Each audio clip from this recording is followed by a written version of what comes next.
আসসালামু আলাইকুম। মাহফুজা কিচেন ভিডিওতে আপনাদের সবাইকে ওয়েলকাম। আজ আমি টক ঝাল মিষ্টি তেঁতুলের আচার করব। খুবই অল্প উপকরণ দিয়ে এবং ঝটপটে, কিন্তু খেতে অসাধারণ হয়। দেখতেও দেখা যাচ্ছে, দেখুন কত লোভনীয় হয়েছে। তো চলুন আপনাদের সাথে আচারটা শেয়ার করি। আচার করার জন্য এখানে আমি 1 কেজি তেঁতুল নিয়েছি। পুরোটা নেব না, এখান থেকে হাফ কেজি দিয়ে আচারটা করব। একদম সিম্পল ভাবে আচারটা করব, খুব অল্প উপকরণ দিয়ে। তো এখান থেকে এই আঁশগুলো আমি খুলে নেব। পানি দিয়ে তেঁতুলগুলোকে খুব ভালোভাবে ধুয়ে নিয়েছি, এগুলো ফেলে দেব। তেঁতুল থেকে এই আঁশ বা বোটা যে যাই বলুক, এগুলো ছাড়িয়ে নিয়েছি। এখন এখানে একটু পানি দিয়ে তেঁতুলটাকে একটু চটকে নেব, সামান্য একটু পানি।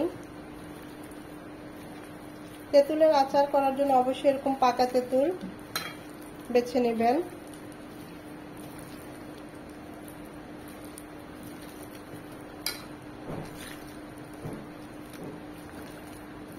এভাবে একটু চটকিয়ে, যেন তেঁতুল থেকে যে তেঁতুলের যে মাংস বা বিচি, এগুলো একটু এরকম ছেড়ে আসে। এটা মিনিমাম 10 থেকে 15 মিনিট রেখে দেব। এই ফাঁকে আমরা একটা মশলা তৈরি করে নেব।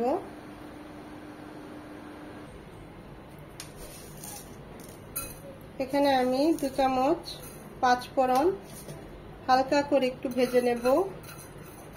ভেজে এটাকে একদম গুঁড়ো করে নেব।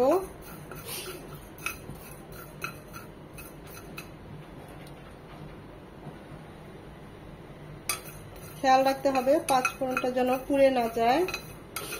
এখানে আমার 2 চামচ 5 ফোড়ন লাগবে। 1 চামচ এরকম গুঁড়ো করে নেব, আর 1 চামচ গোটা 5 ফোড়ন। ঝালের জন্য শুকনো মরিচ হালকা করে তেলে ভেঙে নেব। যে যেমন ঝাল খান ওই অনুযায়ী মরিচটা দিবেন। আচারটা করার জন্য কড়াই দিয়ে দিচ্ছি 2 চামচ সরষের তেল। খুব বেশি তেল দেব না, এই অল্প তেলে আচারটা করব। দিয়ে দিব গোটা 5 ফোড়ন 1 চামচের মতো। 1 মিনিট 5 ফোড়নটা হওয়ার পর আমরা যে তেঁতুলটা এরকম হালকা অল্প একটু পানি দিয়ে গুলিয়ে রেখেছি সেটা দিয়ে দেব।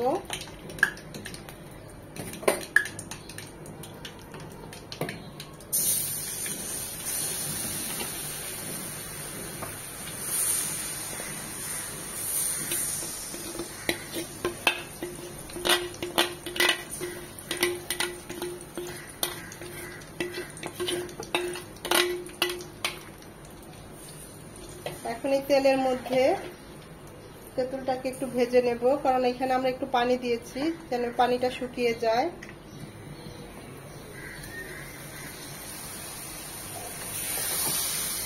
দেখুন তেঁতুল থেকে যে বেসিক পানিটা আমরা দিয়েছিলাম সেটা একদম শুকিয়ে গিয়েছে, একদম মাখো মাখো হয়ে গিয়েছে।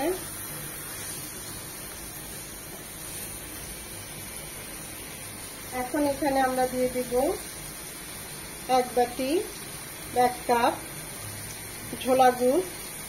ছোট খালা 1 হাঁড়ি গুড় দিয়ে দিয়েছিল, সেটা এখনো আছে কিছুটা, সেটা দিয়ে আচারটা করছি। এখানে আপনারা চাইলে চিনিও দিতে পারেন, আখের গুঁড়ো দিতে পারেন।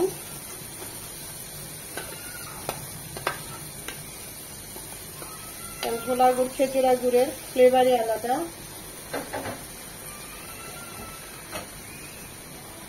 দিয়ে দিব যে 5 ফোড়নটা ক্রাশ করে নিয়েছি, সেটা 1 চামচ।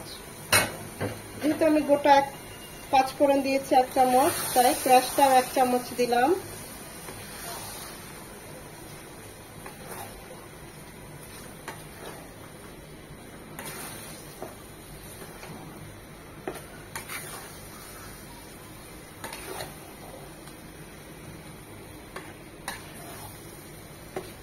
খুব ভালোভাবে গুড়ের সাথে আচারটা মিশিয়ে দিতে হবে, জাল হবে।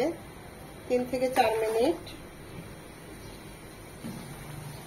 দেখুন গুড়টা দেওয়াতে আমাদের আচারের কালারটা চেঞ্জ হয়ে এসেছে। মাশাআল্লাহ, লুকসটা কত সুন্দর এসেছে, ফ্লেভারটাও বের হচ্ছে।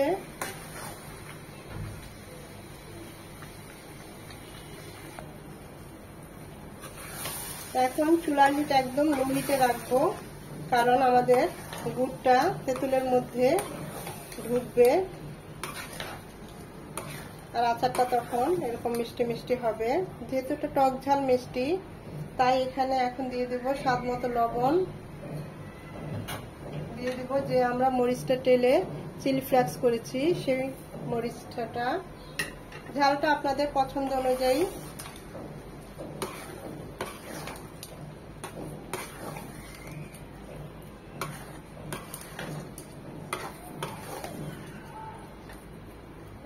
দিচ্ছি 3 চামচ ভিনেগার। আমি ওই গুড়ের বাটিটাতে ভিনেগারটা নিয়েছি। এতে দীর্ঘদিন আমাদের আচারটা নষ্ট হবে না, ভালো থাকবে।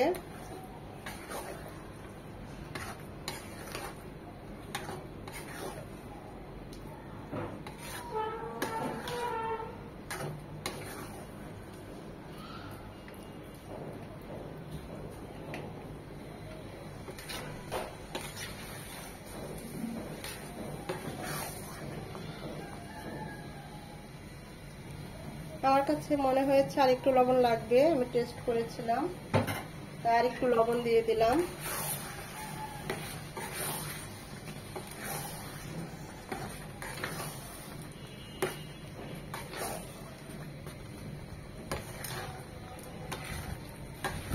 আমাদের আচারটা একদম রেডি। দেখুন কত লোভনীয় হয়েছে। এই প্রচন্ড গরমে এরকম তেঁতুলের আচার খুবই ভালো লাগবে, তাই এরকম ঝটপট তেঁতুলের আচারটা করে নেওয়া যায়। আমাদের আচারটা একদম রেডি। দেখুন এই যে এরকম আচারটা কড়াই থেকে এরকম উঠে উঠে আসছে, তখনই বুঝতে হবে আচারে আর কোনো রকমের পানি বা কিছু নেই, একদম কমপ্লিট। তখনই আমাদের আচারটা নামিয়ে ফেলতে হবে। দেখুন কত সুন্দর এসেছে কালারটা, কতটা লোভনীয়। তৈরি হয়ে গেল আমাদের তেঁতুলের আচার, টক ঝাল মিষ্টি, এতে সবই আছে। তা আমি তো টেস্ট করেছি, খুবই অসাধারণ হয়েছে। দেখুন আচারটা কত মাখো মাখো হয়েছে, কত গ্লেজি হয়েছে। খেতে অসাধারণ হয়। এই গরমে এরকম একটা তেঁতুলের আচার হলে অনেক ভালো লাগে, খুবই ঝটপট হয়। ভিডিওটা দেখে যদি একটু ভালো লেগে থাকে অবশ্যই অবশ্যই একটা লাইক দিবেন। এভাবে আচার করে খেয়ে কমেন্ট করে জানাবেন কেমন হয়েছে।